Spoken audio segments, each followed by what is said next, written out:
الرحیم الحمدللہ رب العالمین الصلاۃ والسلام علی اشرف الانبیاء والمرسلین سیدنا و نبینا ابی القاسم محمد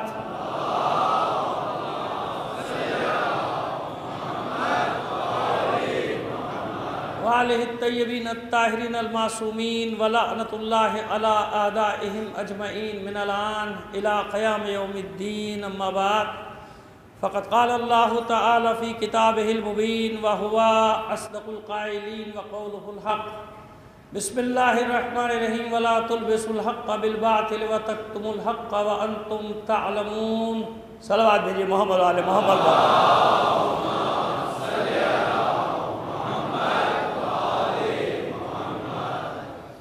تمام مرحوم مومنین و مومنات کے لیے شہداء ملت جعفریہ کے لیے خاص طور پہ دو نام آج اور لے رہا ہوں، شہید علامہ حسن ترابی صاحب اور شہید پروفیسر سبط جعفر زیدی کو شامل کر کے ایک سورہ فاتحہ پڑھ کر بخش دیجیے گا۔ بسم اللہ۔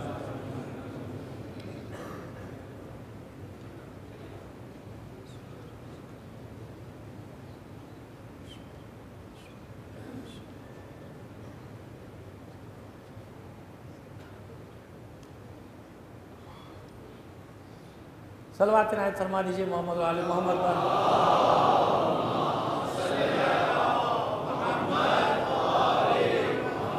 اس سے بہتر انداز میں ایک بار اور بلند آواز سے صلوات دیجئے۔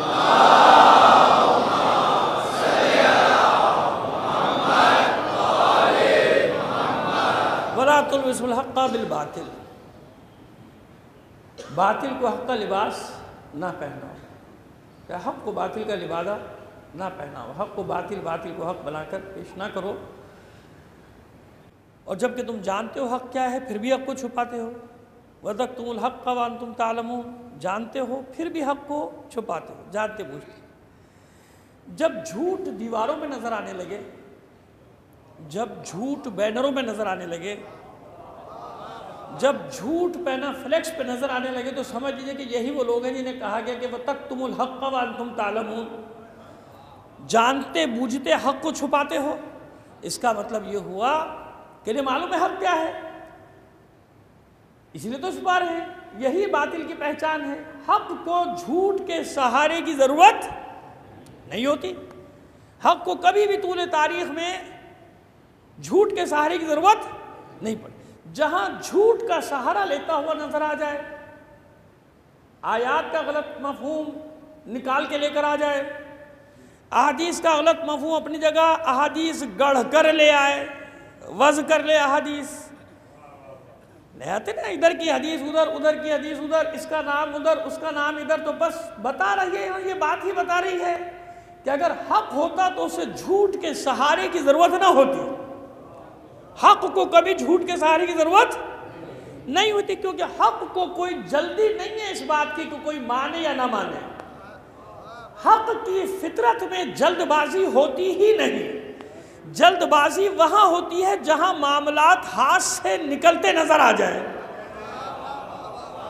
جلد بازی کہاں ہوگی؟ جہاں اقتدار جاتا ہوا نظر آئے، معاملات ہاتھ سے نکلتے نظر آئے، تو زندگی کو سب کچھ تو اس دنیا کو سمجھتے ہیں، لہٰذا جلد بازی وہاں ہوگی، تو جہاں جلد بازی ہے وہاں جھوٹ بھی شامل ہوگا، حکومت ہاتھ سے نہ نکل جائے، ایسا نہ ہو جائے، ویسا نہ ہو جائے، وہ بنی امیہ کی ہو یا بنی عباس کی ہو، آج کی حکومت ہو، تو کیوں جھوٹ کا ضرورت پڑتی ہے جھوٹ بولنے کی؟ کیونکہ جلد بازی ہے نا، حق کو کوئی جلدی نہیں۔ جناب آدم سے لے کے پیغمبر ختمی مرتبہ صلی اللہ علیہ وآلہ وسلم تک،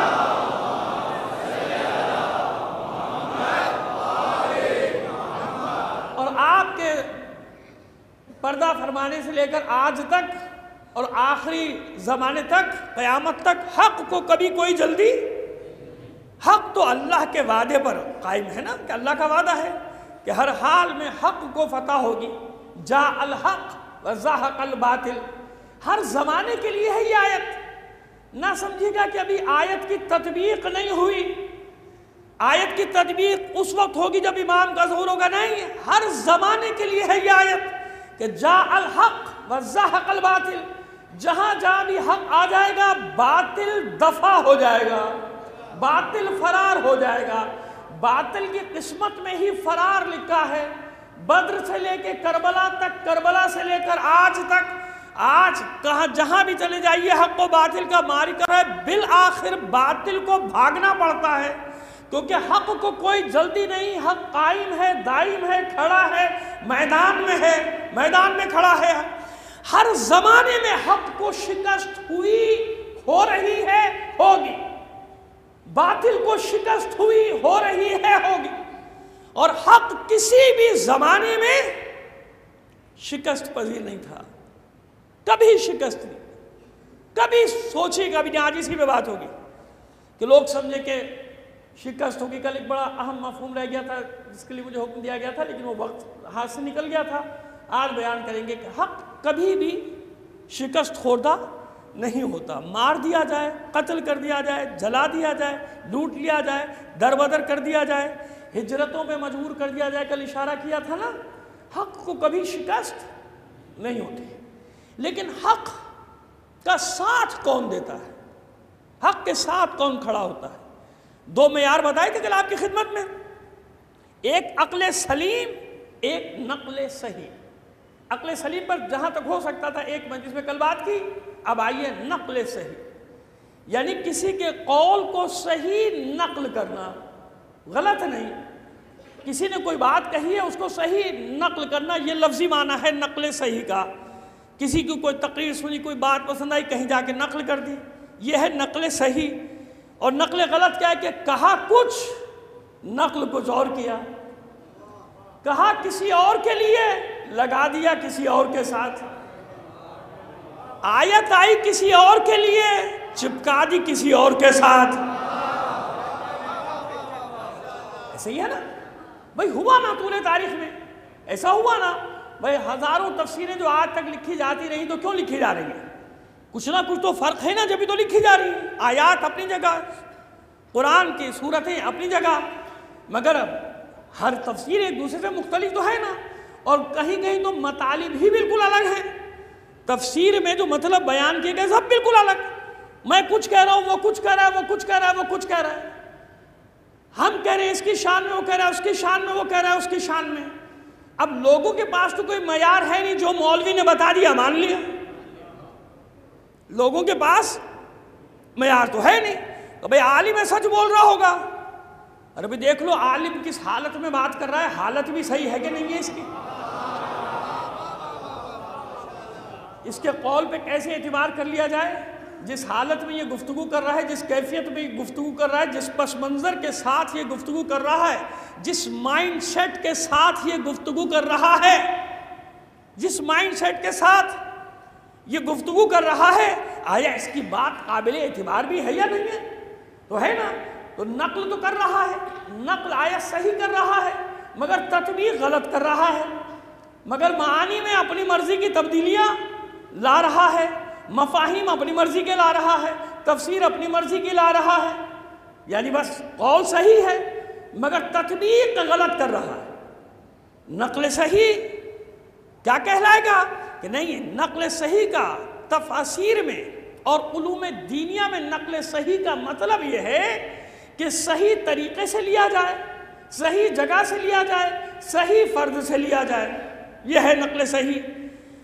عقل سلیم اور نقل صحیح، قرآن کی آیت نقل کر دی، میں نے بھی پڑھا ایاک نعبد و ایاک نستعین، دوسرے نے بھی پڑھا ایاک نعبد و ایاک نستعین، میں نے بھی کہا کہ اللہ کے سوا کسی کی عبادت نہیں کرنی اور اللہ کے سوا کسی کو مدد کے لیے نہیں پکارنا، دوسرے نے بھی یہ کہا، اور اسی پر اڑ گئے سب، اسی پر اڑ گئے، دیکھو قرآن مجید میں ہے کہ نہیں ہے، خبردار اللہ کے سوا کسی کو نہ پکارنا۔ تو خدا کے بندو، اگر پروردگار عالم ملائکہ کو مقرر کر رہا ہے، دیکھیے اب آپ کو بتا رہے ہیں، بعد میں لائیں گے وہ آیت جو حق پر دلیل اس کے لیے بنے گی۔ پروردگار عالم قرآن مجید میں ارشاد فرماتا ہے وَهُوَ يُحْيِي وَيُمِيتُ، وہی ہے جو زندہ بھی کر رہا ہے، وہی ہے جو مارتا بھی ہے، ایسے ہی ہے نا، اور ایک جگہ نہیں کئی مقامات پہ، وہی زندہ بھی کرتا ہے، وہی مارتا بھی ہے۔ اچھا ہم کہتے ہیں کہ نہیں، موت کا فرشتہ آتا ہے، قرآن مجید نے یہ بھی تو کہا کہ موت پر بھی ملائکہ مقرر ہیں. جناب اسرائیل، حضرت اسرائیل کا کیا کام ہے؟ ملک الموت کس کا لقب ہے؟ تو وہ یہ مارنا کس کا کام ہے؟ مار تو اسرائیل رہے ہیں، پروردگار کہہ رہا ہے کہ میں نے مارا ہے. بڑی آسانی سے ایک مطلب کو سمجھانا چاہ رہا ہوں اپنے بھائیوں کو، تمام بھائیوں کو جہاں جہاں ہیں. موت پر کون سا فرشتہ مقرر ہے؟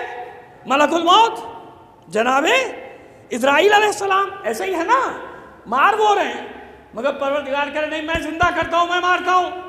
تو آج فرشتے مقرر کیے ہیں. مالک بتا رہا ہے پروردگار کہ جو کام میں نے سونپا ہے وہ کوئی بھی انجام دے گا میری طرف ہی پلٹ کر آئے گا.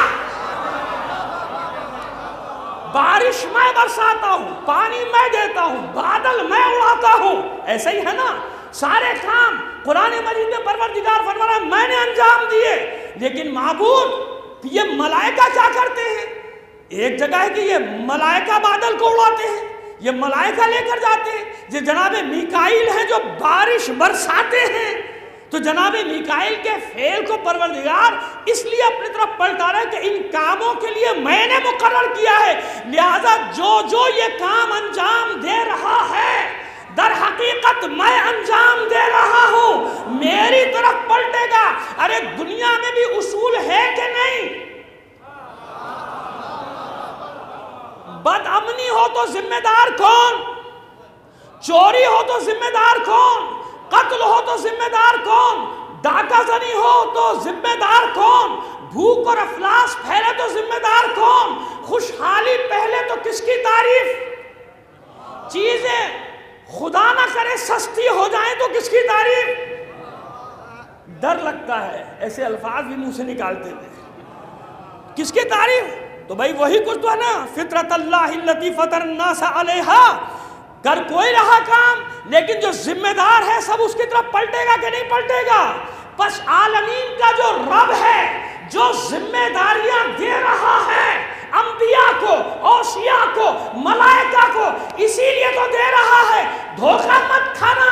ایاک نعبد و ایاک نستعین سے جو جس کو میں نے مدد کرنے کا حق دیا ہے وہ جب بھی جہاں بھی مدد کرے گا اللہ کی مدد کہلائے گی.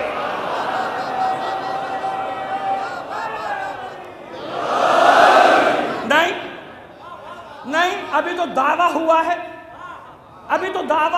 ابھی دلیل کہاں آئی؟ دلیل تو اب دیں گے اپنے تمام بھائیوں کے لیے، کیونکہ آپ جانتے ہیں کہ کم از کم پورے پاکستان میں تو دیکھا جا رہا ہے ہماری گفتگو سنی جا رہی تو بغیر دلیل کے کیسے جائیں گے؟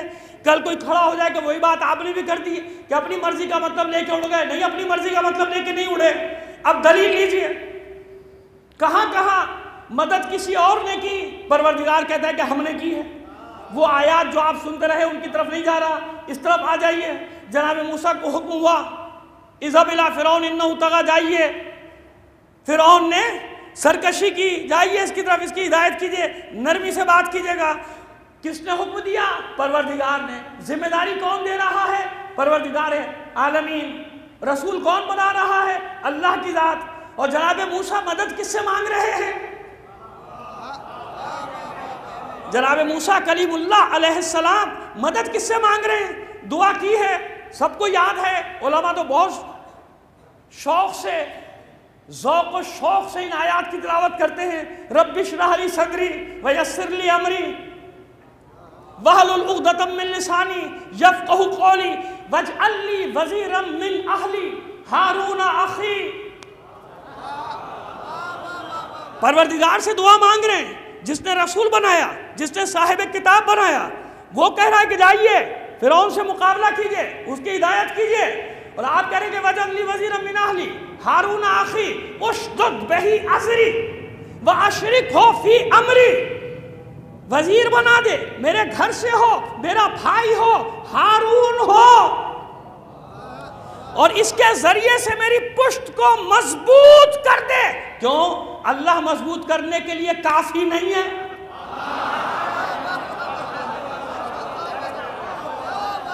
یہ پشت، یہ سورہ طٰہٰ کی آیات ہے، یاد رکھیے صبح شام آپ کے کام آئیں گی. صبح شام 19ویں آیت سے لے کے 39ویں تک چلے جائیے، صبح شام اسکول میں کام آئیں گی، دفتر میں کام آئیں گی، کالج میں. یہ وہ دلیل ہے قرآن کی، بلکہ دلیل نہیں، یہ برہان ہے جو مخالف کی دلیلوں کو کاٹ دیتی ہے. یہ آیات الہی ہے. اس لیے تو شاد وَفَأَمَّا الَّذِينَ آمَنُوا فَيَعْلَمُونَ أَنَّهُ الْحَقُّ مِنْ رَبِّهِمْ. بس وہ لوگ جو مومن ہیں، جو ایمان لائے، وہ جانتے ہیں کہ یہ قرآن حق ہے. انہ الحق من ربہم، یہ سب حق ہے جو رب کی طرف سے نازل ہوا ہے. یاد رکھے گا یہ آیات. کس سے مانگ رہے ہیں؟ اللہ سے. کیا مانگ رہے ہیں؟ مددگار دے دے. کیوں بھائی ڈائریکٹ اللہ سے کیوں نہیں مانگ رہے کہ میری پشت کو مضبوط کر دے؟ نہیں، میرے بھائی کو میرا پشتیبان بنا دے، میرا مددگار بنا دے. اور صرف یہ نہیں، وَأَشْرِكْهُ فِي أَمْرِي، یہ اتنا بڑا معرکہ جو درپیش ہے، اس میں میرا شریک بھی بنا دے. وَأَشْرِكْهُ فِي أَمْرِي. اب کوئی مجھے بتا دے کہ یہ دعائیں پوری ہوئی یا نہیں؟ پوری ہوئی نا؟ حالانکہ ہونا کیا چاہیے تھا کہ آپ مدد مجھ سے مانگیے. بھائی سے کس لیے مانگ رہے ہیں؟ بھائی بڑا مدد کرنے والا ہے یا میں بڑا مدد کرنے والا ہوں؟ بس معلوم ہوا کہ موسیٰ جانتے تھے کہ اللہ کی مدد کا بھی ایک طریقہ ہے. کس طریقے سے مدد؟ سلیمان خود بھی تو تخت لا سکتے تھے، یہ آصف برخیہ کو کیوں اجازت دی کہ یہ کام کرو؟ سمجھ میں آ رہی ہے بات؟ یہ سب پڑھ چکے، لیکن بس یہاں تک اس لیے لانا تھا کہ بات سمجھ میں آ جائے کہ حق کیسے. آدھا لے کے مت اڑو کہ اپنے مطلب کی بات لے لی اڑ گئے. نہیں، جہاں جہاں جس نے مدد کی، کسی ہاتھ کو اللہ نے اپنا ہاتھ قرار دیا. معاذ اللہ جسم و جسمانیات ہے، اللہ نہیں ہے نا. ید اللہ کہا، یہ سنتے رہتے ہیں یہ مطالبات. کسی کی آغوش کو اپنی آغوش قرار دیا، کسی کی پناہ گاہ کو اپنی پناہ گاہ قرار دیا. سب ہے کہ نہیں ہے؟ کیوں؟ یہ دلیل قائم ہو رہی ہے قرآن میں کہ نہیں، اس دین کے راستے میں جس کو ہم نے مدد کے لیے قرار دیا، وہ جب جہاں جہاں مدد کرے گا وہی مدد اللہ کی مدد ہوگی. کیوں کہا نحن انصار اللہ؟ اللہ کی مدد کوئی کر سکتا ہے؟ کل ہم نے ایک آیت پیش کی تھی، ان تنصر اللہ ینصرکم، تم اللہ کی مدد کرو. کون ہے ایسا جو اللہ کی مدد کرے گا؟ جب جناب عیسیٰ نے سوال کیا کون ہے اللہ کی راہ میں ساتھ دینے والا، تو حواریوں نے کیا کہا؟ قال الحواریون نحن انصار اللہ، ہم اللہ کے مددگار. اب بتائیے کہاں لے جائیں گے آیت کو آپ؟ بس معلوم ہوا کہ جناب عیسیٰ بھی یہ دیکھنا چاہ رہے تھے کہ دین کے راستے میں کون کون ہے جو میری مدد کرے گا. جو بھی میری مدد کرے گا یعنی وہ اللہ کے دین کی مدد کر رہا ہے. دوسرے معنی میں یوں کہوں کہ اللہ نے اپنی مدد کو جناب عیسیٰ کے لیے حواریوں کی صورت میں بھیجا تھا کہ میری مدد آپ تک آئے گی ان حواریوں کی صورت میں. لہذا یہ سنت الہی ہے کہ میری مدد کا مطلب کیا ہے؟ جس طریقے سے میں مدد بھیج رہا ہوں وہ وسیلہ میرا ہی ہے، میرا ہی بھیجا ہوا ہے، میں مدد کر رہا ہوں. لہذا اب بات معلوم ہو گئی کہ آدھا لے کے نہیں اڑنا، مطلب کو پورے قرآن کی روشنی میں دیکھنا ہے، پورے قرآن کی آیات میں دیکھنا ہے کہ نصرت کا کیا کیا معنی بتایا گیا. تو حق کیا ہوگا؟ جب پورا کا پورا قبول کیا جائے. اپنے مطلب کا لے کے مت اڑ جاؤ. ایک چیز لے کے اڑ گا اور کہا یہ حق ہے، نہیں ایسا نہیں ہے. نقل صحیح بات کرو. حق اگر پہچاننا ہے تو جتنی بھی حق کی آیات ہے پہلے سب لاؤ اور دیکھو کہ کیا ہے حق، کہاں کہاں حق کہا گیا. قرآن حق، نبی حق، ملائکہ حق، اللہ کی مدد حق، اللہ کی مدد کرنا بھی حق، اللہ سے مدد لینا بھی حق. ان تنصر اللہ، بار بار اس لیے تکرار کر رہا ہوں کہ جس نے پہلی مجلس سے نہیں سنی وہ دھوکہ نہ کھا جائے کہ اللہ کی مدد کرنے کا مطلب کیا ہے؟ اللہ کے دین کی نصرت. تو بس جن عباد اللہ نے مدد کی اللہ کے دین کی، ان کی مدد کو اللہ نے اپنی مدد قرار دیا. ان کی فتح کو اللہ نے اپنی طرف پلٹا دیا۔ کس کس مقام پر؟ اب بتانے جا رہا ہوں آپ کو کہ حق قتل کر دیا جائے، مار دیا جائے، کاٹ دیا جائے، حق حق ہے۔ حق کیا ہے؟ حق ہے، ہمیشہ غالب رہے گا۔ جاء الحق وزحق الباطل، ہمیشہ ہر دور میں یہی اصول ہے۔ نہ سمجھنا وقتی طور پہ کاٹ دیے جاؤ، مار دیے جاؤ، جلا وطن کر دیے جاؤ، کوئی گھبرانے کی بات نہیں۔ حق حق ہے۔ کیسے؟ دیکھیے، کل جو مطلب بیان کرنا چاہ رہے تھے، وقت نہیں مل سکا تھا، آج ملا۔ پہلے مقدمہ بناتے ہیں اور ذہنی طور پہ آمادہ رہیے، کیونکہ ہمیں حکم دیا گیا تھا کہ مطلب ضرور بیان کریں۔ تمام انبیاء حق ہیں، ان کی قربانی حق ہے۔ نہ ہوتے حق تو ان پر ایمان رکھنے کا حکم دیا جاتا۔ واجب ہے انبیاء پر ایمان لانا، واجب۔ ان پر یہ چاہے نام یاد ہوں یا نہیں، کسے یاد ہیں 1,24,000 کے؟ کس کو یاد ہوں گے؟ 50-60 سے زیادہ تو نہیں یاد ہوں گے۔ وہ بھی ڈھونڈے گا، جب 50-60 بھی ڈھونڈے گا، نکالے گا قصص الانبیاء سے جب بنیں گے، کسے یاد ہے؟ مگر ایمان رکھنا واجب ہے۔ ایسے ہی ہے نا؟ آپ زیارت پڑھتے ہیں، زیارت وارثہ، اور زیارت وارثہ میں ایک مقام پر کہتے ہیں آ کر، السلام علیکم یا سار اللہ وابن سارہ۔ یہ مطلب ہے۔ اگر کس لوگوں نے مجھ سے کہیں اور سنا ہے تو میری معذرت پہلے قبول کر لیجئے، کیونکہ مجھے خاص طور پہ یہ کل حکم دیا گیا تھا کہ یہ مطلب مومنین تک ضرور پہنچا دیں۔ میں نے کہا پہنچا دیتا ہوں۔ السلام علیکم یا سار اللہ وابن سارہ، اے خون خدا اور خون خدا کے بیٹے۔ شاید آپ نے کبھی ترجمہ نہیں پڑھا ہو، غور نہ کیا، اب میں بتا رہا ہوں ترجمہ۔ کہ اے خون خدا اور خون خدا کے بیٹے، تجھ پر ہمارا سلام۔ زیارت وارثہ میں کتنے کمالات اور معجزے چھپے ہوئے ہیں، کبھی غور کیجئے گا۔ ایک ایک کلمے میں، ایک ایک جملے میں کیا کچھ چھپا ہوا ہے آپ کے لیے۔ حدیث ہے امام جعفر صادق علیہ السلام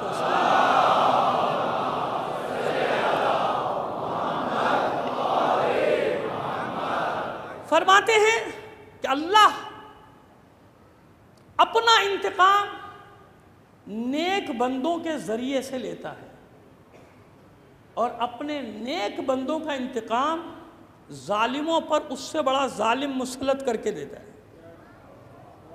اللہ کے نیک بندوں کو اگر کوئی اذیت دے تو ان سے بڑا ظالم ان پہ مسلط کر دیا جائے گا۔ روایت کے الفاظ تو اور بھی سخت ہیں زیادہ، لیکن میں نے سمجھانے کے لیے آپ کے خدمت میں بات کو پیش کر دیا۔ لیکن اپنا انتقام جب لینا ہوتا ہے تو پاک ترین بندوں سے لیتا ہے۔ اپنا انتقام جب لینا، مثلا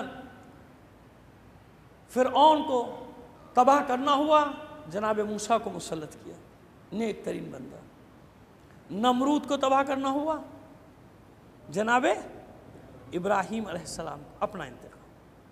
لیکن جب اپنے پاک ترین بندوں کا انتقام لیا تو جو ظالم تھے، جنہوں نے اذیت دی تھی پاک اللہ کے پاک بندوں کو، تو ان سے بھی بدتر اور پست ان پر مسلط کیا گیا۔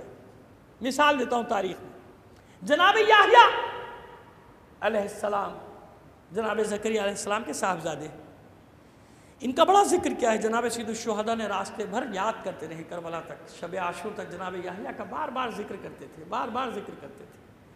یہ پہلا سر ہے، یاد رکھیے گا، جو قلم ہونے کے بعد جس نے کلام کیا تھا، جناب یحییٰ کا سر، سن لیجئے، وہ پہلا سر ہے کہ جو تن سے جدا ہونے کے بعد گویا ہوا تھا، کلام کیا تھا۔ کیا ہے جناب یحییٰ کا پس منظر شہادت کا، اور اس کے بعد کیا ہوا بنی اسرائیل کے ساتھ؟ جلدی جلدی سن لیجئے ہم سے۔ فَأَنَّهُ الْحَقُّ مِن رَبِّهِمْ أَنَّهُ الْحَقُّ مِن رَبِّهِمْ، یہ وہ حق ہے جو رب کی طرف سے آیا ہے۔ جناب یحییٰ، ایسا نہیں، اتنا آسان نہیں ہے حق پر چلنا، ثابت قدم رہنا۔ لوگ جانتے ہیں کہ نبی ہے، رسول ہے، پیغمبر ہے، احترام کرتے ہیں، کہنا نہیں مانتے، عمل نہیں کرتے۔ یاد رکھیے گا، جیسے وہ عالم جو جب تک امر بالمعروف نہ کرے، نہی عن المنکر نہ کرے، لوگوں کو بڑا اچھا لگتا ہے، بڑا مقدس ہے، بھئی اپنے کام سے کام رکھتا ہے، نماز پڑھاتا ہے، گھر چلا جاتا ہے، جان چھٹی۔ اور جہاں اس نے ٹوکنا شروع کیا الحق ثقیل، بڑا سخت ہے، بڑا ثقیل ہے، پھر اس کو بھاری پڑ جاتا ہے۔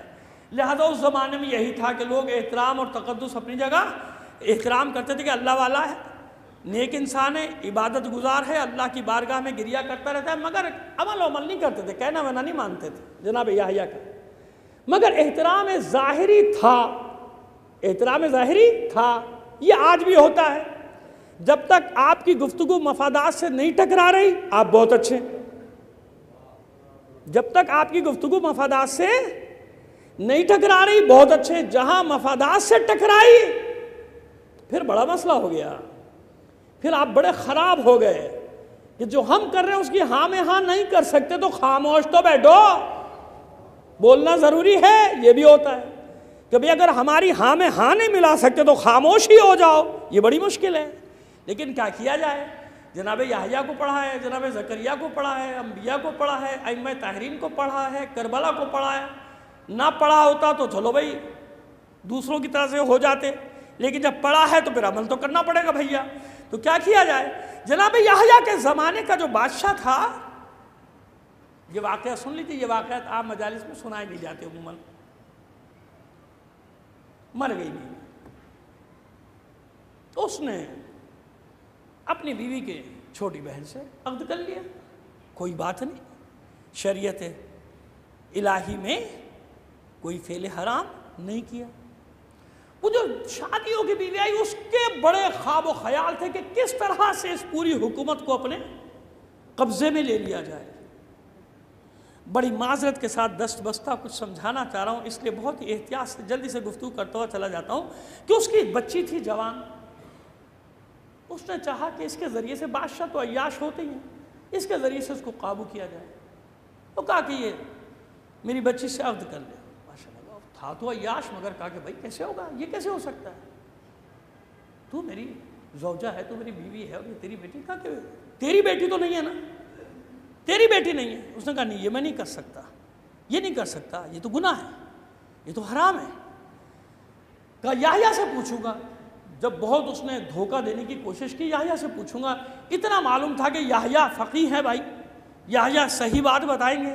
جناب یحییٰ کو طلب کیا، دل میں تو کچھ اور کھچڑی پک رہی تھی، مگر پھر بھی ظاہری طور پہ پوچھا جناب یحییٰ سے کہ ایسا ارادہ ہے، کہ خبردار نہ کرنا یہ کام، تو بھی تباہ ہو جائے گا، سلطنت بھی تباہ ہو جائے گی، یہ قوم بھی تباہ ہو جائے گی، نہیں کرنا۔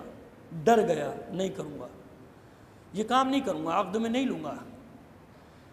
اب وہ حسد کا شکار ہو گئی، بادشاہ کی بیوی تھی، جناب یحییٰ کی دشمن بن گئی، اتنی سی بات پہ حق بولنے، یہ کوئی عجیب بات تو نہیں۔ مولائے کائنات کے قتل کے لیے قطامہ نے کیا کیا تھا، اپنے آپ کو پیش کیا تھا یا نہیں پیش کیا تھا قاتل کے لیے، کہ میں تیری ہو جاؤں گی، لیکن مہر ہے علی کا سر۔ یہ اس لیے مولا بار بار فرماتے کتنا پست ہے یہ زمانہ، کتنی پست ہے یہ دنیا، کہ بے نام و نسب لوگ اللہ کے نمائندوں کے قتل پہ تیار ہو جاتے ہیں۔ بے نام و نسب لوگ، اس میں سب چھپا ہوا ہے جو مولا نے کہا، اور یہی جناب سید الشہداء نے کربلا میں فرمایا تھا، یاد رکھنا کہ کیسے پست لوگ میرے مقابلے پر آ گئے جن کا کوئی نام و نسب نہیں ہے، بھائی اس میں سب کچھ چھپا ہوا ہے، سمجھ لیجیے آپ۔ مولا نے فرمایا کہ یہ ہے زمانہ، یہ ہے زمانہ کہ بے نام و نسب لوگ میرے مقابلے پر آ گئے، حسین کے مقابلے پر، رسول کے بیٹے کے مقابلے پہ، یہ ہے پستی زمانے کی جو بتائی ہے مولا کائنات نے۔ اس لیے جب یہ بے حسب نسب لوگ تمہارے مقابلے پر آ جائیں تو سمجھ لو کہ تم حق پر ہو۔ تمہارے مقابلے پہ کوئی نیک نام لوگ تو نہیں آئے نا،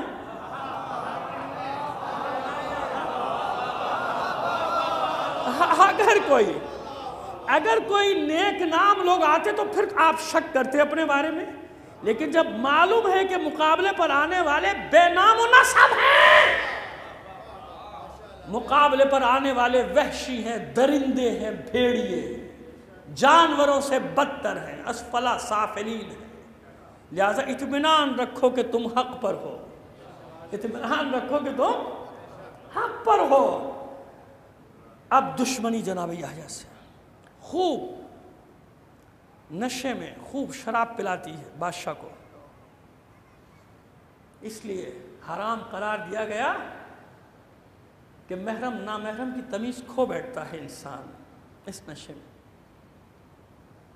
اور جب وہ نشے میں بالکل بے ہوش ہو گیا، مدہوش ہو چکا تھا، پھر اس کو سجا بنا کے سامنے لائے عورت کے لیے۔ وہ انسان نشے میں ہوتا ہے تو بالکل، اور پھر جب انسان پر ہوس سوار ہو جائے تو کچھ اس کی سمجھ میں نہیں آتا۔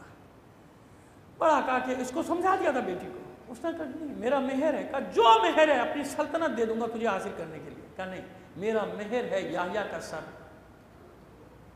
سمجھے کیوں یاد کر رہے تھے جناب سید الشہداء؟ مولا کائنات کے لیے یہی، یہ قطامہ جو تھی اس ملعونہ نے یہی شرط رکھی تھی کہ میں تیری ہوں لیکن میرا مہر ہے علی کا قتل، علی کا قتل چاہتا ہوں۔ یہ پست ہے، یہ دنیا کی پستی ہے۔ تو جناب یحییٰ کہتے یحییٰ کا سر، کہتا یہ نہیں اس کے علاوہ کچھ بھی مانگ لے، یہ اللہ کا نیک بندہ ہے، مصیبت ہو جائے گی، کہا نہیں پھر میں تیری نہیں ہوں، میرا مہر یہی ہے۔ ہوس سوار تھی، بھیجا جلادوں کو بلا کے لاؤ، یحییٰ کو پکڑ کے لاؤ۔ جناب یحییٰ کو لایا گیا، پھر پوچھا فتویٰ میری حمایت میں دو ورنہ گولی ہے، ورنہ کیا ہے؟ گولی ہے، ورنہ بم ہے، اور ورنہ پتہ نہیں کیا کیا ہے۔ فتویٰ حمایت میں آیا تو ٹھیک ہے، فتویٰ مخالفت میں آیا تو ارے بابا سارے دین فروش تھوڑی بیٹھے ہوئے، فتووں کی دکانیں کہیں اور ہیں، ان سے جا کے فتوے خریدو۔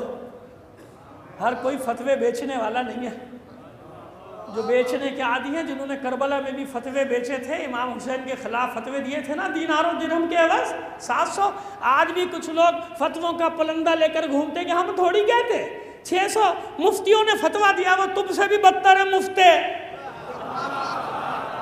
کہتے ہم نہیں کہتے، ہم نہیں کہتے، کافر وافر، وہ 600 فلانا مفتہ فلانا مفتہ فلانا مفتہ فلانا، یہ فتووں کی دکانوں کو ہم جانتے ہیں، جناب یحییٰ کے زمانے سے آج تک لگی ہوئی ہیں۔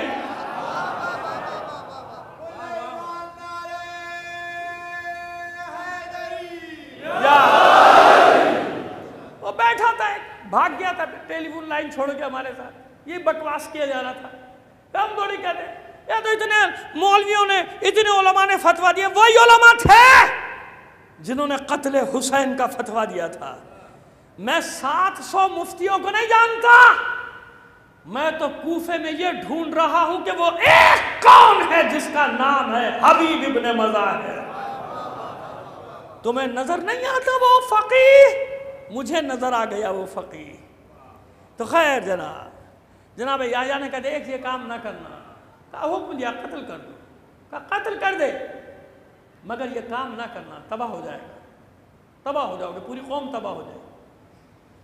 قتل کر دیا، تشت میں سر رکھا تھا، اس میں رکھ کے جلاد نے تلوار چلائی، سر جدا ہو گیا، جدا ہونے کے بعد گویا ہوا، لب ہلے جناب یحییٰ کے، فرماتے ہیں اللہ کے نبی دیکھ تو نے مجھے قتل کر دیا مگر پھر تجھے نصیحت کر رہا ہوں کہ یہ فعل نہ کرنا۔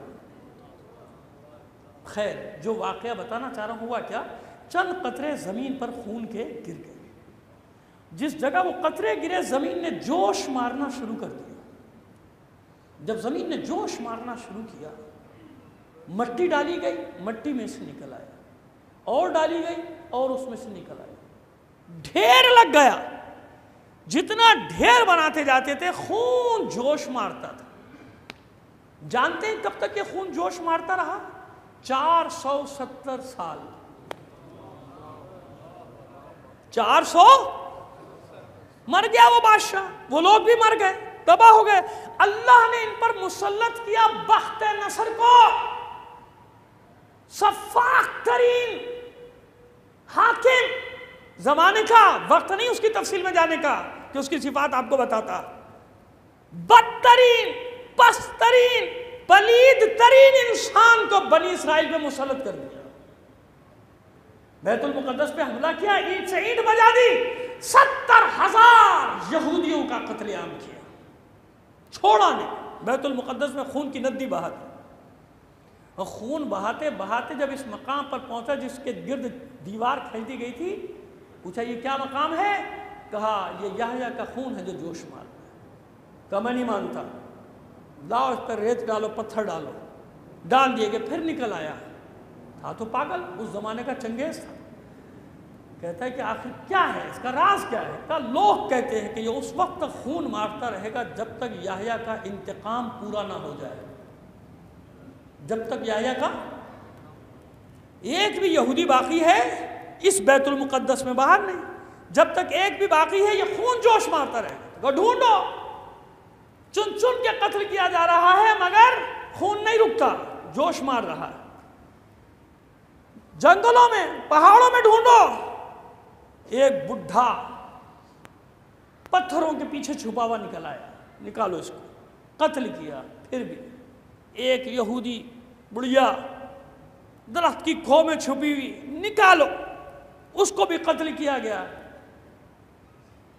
رک گیا خون، رک گیا، یعنی انتقام پورا ہو گیا۔ آپ مجھے ایک بات بتائیے کہ مارنے والے یہ لوگ تو نہیں تھے جناب یحییٰ کو جنہیں قتل کیا گیا؟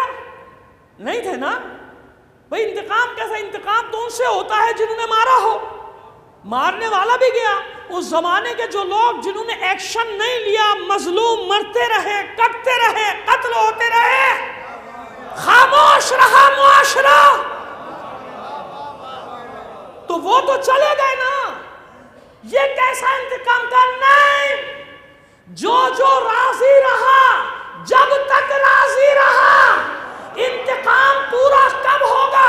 وہ بادشاہ نہ صحیح، اس کے مزاج کے لوگ صحیح۔ اب سنو، خاک شفا ہر عصر عاشور سرخ ہو کر بتاتی ہے، خون حسین جوش مار کے بتاتا ہے کہ ابھی میرا انتقام پورا نہیں ہوا۔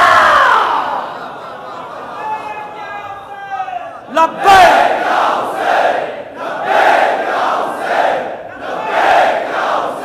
ابھی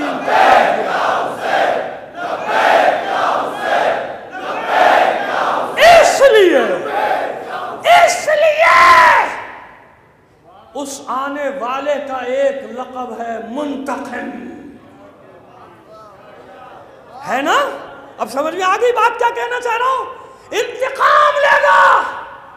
کن لوگوں سے؟ وہ تو مر گئے، جہنم رسید ہو گئے۔ نہیں، یزید نہ صحیح، یزیدیت تو ہے، یزید نہ صحیح، فکر یزیدی تو ہے۔ اور کس طرح نکل نکل کر فکر یزیدی سامنے آ رہی ہے مختلف ممالک میں، تاکہ تمہیں یقین ہو جائے کہ منتقم کے آنے کا زمانہ قریب آ گیا۔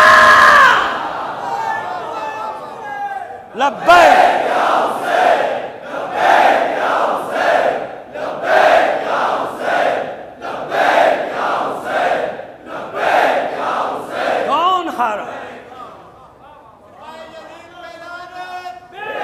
کسی نے ساتھ نہیں دیا جناب یحییٰ کا، تو کیا حق ہار گیا؟ کسی نے ساتھ نہیں دیا جناب زکریا کا، تو کیا حق ہار گیا؟ یہ مفہوم پہنچانا چاہ رہا ہوں، جاء الحق وزہق الباطل۔ ہر دور میں جب تک آواز گونج رہی ہے حق کی، حق کبھی مغلوب نہیں ہوتا۔ بس آخری مسئلہ بھی حل کرتا چلا جاؤں آپ کا، جو اصل میں رکھا ہے۔ کیا اصول دیا معصوم نے، چھٹے امام نے؟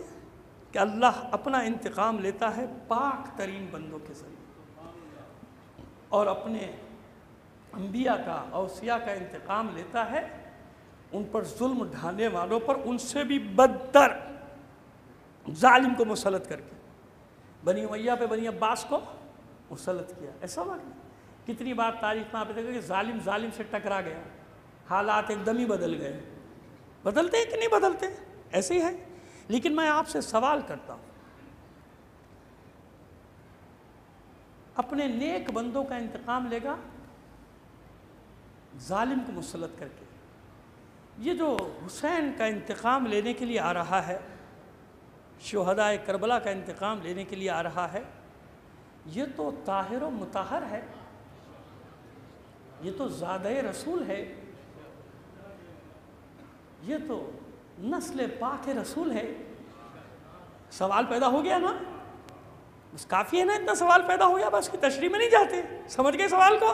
جب کوئی اعتراض کرتے کہ بھئی خون حسین کا جو انتقام لینے آ رہا ہے وہ تو طاہر و مطہر ہے، وہ تو فاطمہ جایا ہے، وہ تو رسول زادہ ہے، وہ تو حسین کا بیٹا ہے، اب اس کا جواب کیا لائیں گے؟ تو سنیے، اسی لیے تو میں نے زیارت وارثہ کا وہ جملہ قرار دیا، سرنامے کلام آج کی شہ سرخی اسی کو تو بنایا، السلام علیکہ یا سار اللہ وابن سارہ، یہ حسین کے انتقام کو اللہ نے اپنا انتقام قرار دیا ہے، یہ حسین کا انتقام نہیں، اس کو اللہ نے اپنا انتقام بنایا، اس لیے زیارت وارثہ میں کہا گیا اے خون خدا اور خون خدا کے بیٹے تجھ پر سلام، یعنی حسین کا انتقام حسین کا نہیں، اللہ نے اپنا انتقام قرار دیا ہے۔ یہ ہے سار اللہ کا مطلب، جو لوگوں کی سمجھ میں نہیں آتا تھا، سوال بھی کیا تھا ہم سے کہ اس کا کیا مطلب ہے خون خدا۔ اور اب ایک آخری اعتراض اگر کوئی کر بیٹھے، فرض کر لیں، عمل تو کرے گا نہیں، کوئی بے وقوف ہوگا جو کرے گا کہ صاحب معاذ اللہ اللہ کا خون، اللہ کے خون کا بیٹا، اچھا تو اللہ کا ہاتھ ہوتا ہے؟ ید اللہ قرآن میں ہے کہ نہیں ہے؟ اللہ کا ہاتھ ہوتا ہے؟ نہیں، میں نے پہلے عرض کیا کہ جس سے اللہ کام لینا چاہتا ہے اسے اپنی طرف پلٹاتا ہے، اس کے افعال کو اپنی طرف، وما رمیتا، پہلے بھی عرض کیا تھا کبھی، وما رمیتا اذ رمیتا ولکن اللہ رما، اے حبیب یہ کنکریاں جو ماری ہیں آپ نے تھوڑی ماری، اللہ نے ماری، کیوں؟ مارنے والا تو رسول کا ہاتھ ہے، رسول نے ماری ہے، یہ مثال کافی ہے، ورنہ اور دے دیں گے اگر کسی کی سمجھ میں نہیں آئی بات، اور مثالیں لے آئیں گے، اور پھر مسئلہ کھڑا ہو جائے گا، پھر بات پتہ نہیں کہاں سے کہاں تک پہنچ جائے گی، پھر بات حل من مزید تک پہنچ جائے گی، کہاں تک پہنچے گی؟ مطالعہ کم کر دیا آپ لوگوں نے، لگتا ہے بہت کم کر دیا، اگر مطالعہ ہوتا تو اس کا آپ ذائقے کو محسوس کرتے، اس جملے کے بات کہاں تک پہنچ جائے گی؟ حل من مزید، جہنم پکارے گی اور بھی ہے تو لا، اور بھی ہے تو لا، تو کیا کیا جوابات دیے ہیں مفسرین نے، سب پیش کر دیں گے ہم۔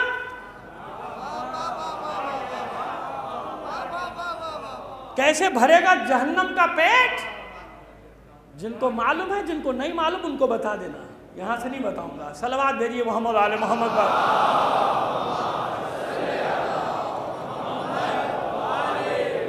میں تو وہ روایت بھی نقل نہیں کرتا جو ہمارے یہاں ہے ہی نہیں، اس طرح کی کہ جہنم کا پیٹ کیسے بھرے گا، پیٹ بھی نہیں، تو بات ختم ہو گئی نا، بس پتہ چل گیا سار اللہ کا کیا مطلب ہے، قرار دیا ہے اپنا، لہذا حسین کا انتقام اللہ کا انتقام، میرا انتقام، لہذا پاک ترین فرد کو زادہ رسول کا انتخاب کیا ہے۔ کوئی نہیں تھا جناب یحییٰ کی مدد کرنے والا، کوئی نہیں تھا جناب زکریا کی مدد کرنے والا، مگر حق غالب رہا، نقل صحیح کرو۔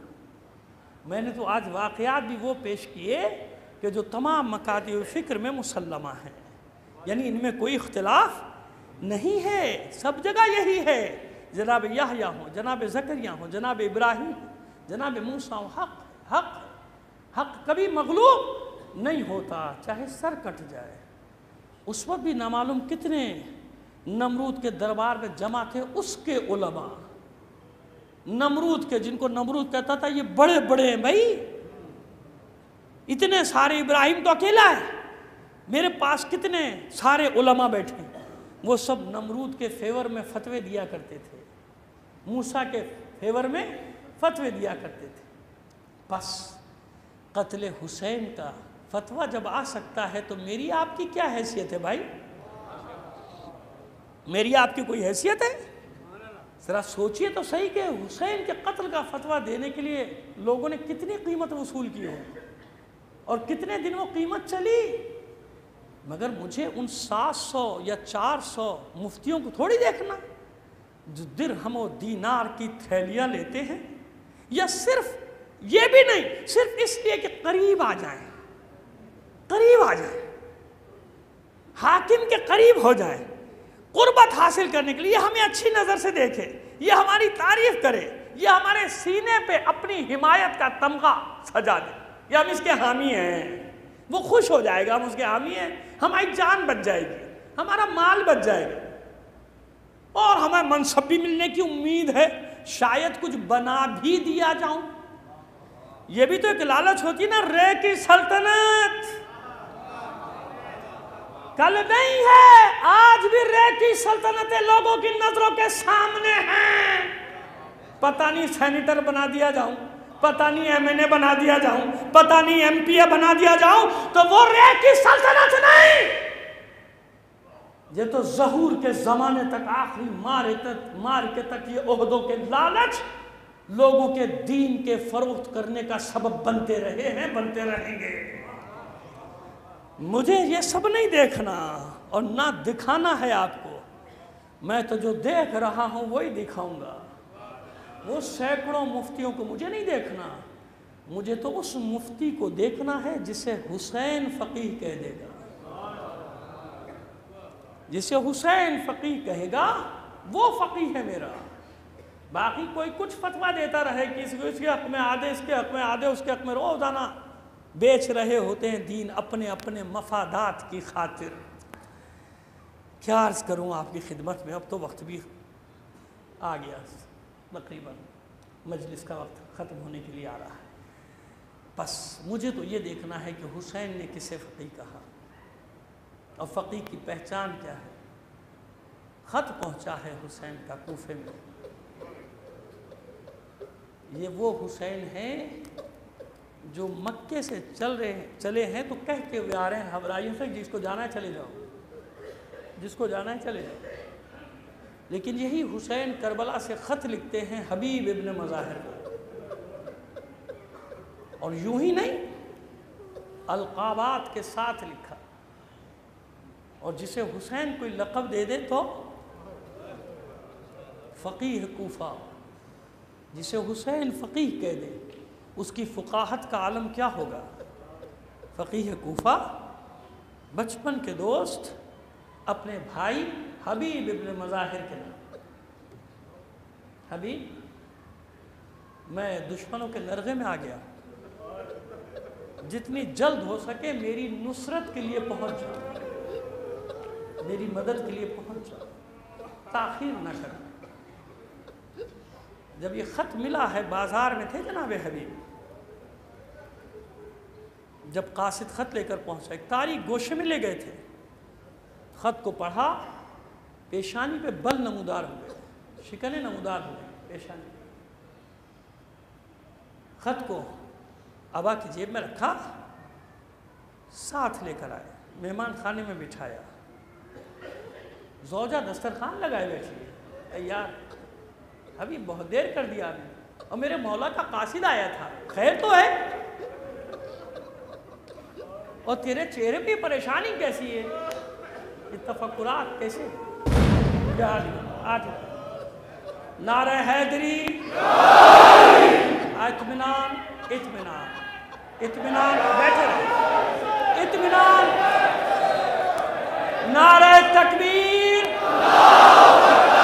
نعرہ رسالت، نعرہ حیدری، سب بیٹھ جائیں، کچھ نہیں ہوا، اپنی اپنی جگہ بیٹھ جائیں، میں بیٹھا ہوا ہوں منبر پہ، میں بیٹھا ہوں، بیٹھ جاؤ، بیٹھ جاؤ، میں لگا رہا ہوں نعرے، بیٹھ جاؤ، میں نعرہ لگا رہا ہوں، بیٹھ جاؤ، میں یہاں بیٹھا ہوں، سب بیٹھ جائیں، میں بیٹھا ہوں منبر پہ، میں نعرہ لگاؤں گا، نعرہ تکبیر، نعرہ رسالت، نعرہ حیدری، بس حبیب کا ذکر سنو، کچھ نہیں ہے، عزاداری میں نے کہا کوئی ڈسٹرب نہیں ہو سکتی، میں بیٹھا ہوں، ساتھ مریں گے، میں تمہارے ساتھ مروں گا۔ لبیک یا حسین، لبیک یا حسین، لبیک یا حسین، لبیک یا حسین، لبیک یا حسین، جزاک اللہ، جزاک اللہ۔ حبیب، حبیب گھر پہنچا، گھر پہنچے حبیب۔ زوجہ پوچھ رہی ہے کیا مسئلہ ہے؟ کہا کیا بتاؤں، حسین کا خط آیا، دشمنوں کے نردے میں گھرا ہوا ہے، مجھے مدد کے لیے بلایا۔ زوجہ نے پوچھا کیا ارادہ ہے حبیب؟ کہ سوچتا ہوں جاؤں کہ نہ جاؤں، سب نے تو ساتھ چھوڑ دیا۔ بس اتنا سنا، زوجہ کھڑی ہوئی، دیوار میں لگی ہوئی حبیب کی تلوار کے قبضے پہ ہاتھ ڈالا، بے نیام کیا، کہا حبیب بیٹھ، اور میری چادر پہن کے بیٹھ، میری چوڑیاں پہن کے بیٹھ۔ حسین دشمنوں کے نردے میں ہے، اور تو سوچ رہا ہے جاؤں کہ نہ جاؤں حبیب، اسی محبت کا دعوے دار تھا۔ بس کھڑے ہوئے حبیب، چادر سر پہ ڈالی، بیٹھ جا، تیرا امتحان دے رہا تھا، بھلا ہو سکتا ہے حسین بلائے میں نہ جاؤں، ہو سکتا ہے حسین بلائے میں نہ جاؤں۔ پس عزاداروں قاصد کو روانہ کیا، غلام کو حکم دیا، مقام طے ہوا، اس جگہ مجھے ملنا نصف شب کے بعد۔